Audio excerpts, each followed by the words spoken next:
Destination Bishnupur.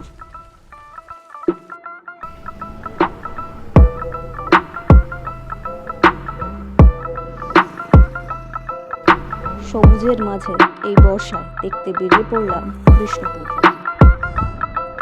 আর তার সাথে Jaipur forest. ফাঁকা রাস্তা আর দূষণমুক্ত হাওয়া প্রকৃতির সৌন্দর্যটা যেন আরও বাড়িয়ে তুলেছে।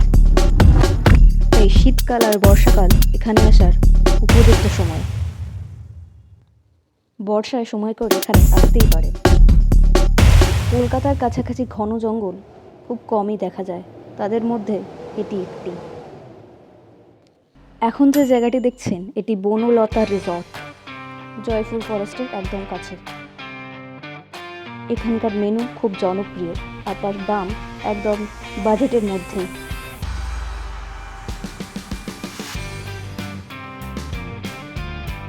আমি অর্ডার করেছিলাম বাম্বু বিরিয়ানি, এটি খুব সুস্বাদু ছিল।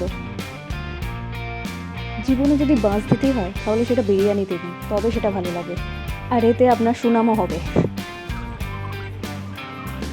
এই যে এত সুন্দর জায়গা দেখতে পাচ্ছেন, এটা কিন্তু বনলতার মধ্যেই।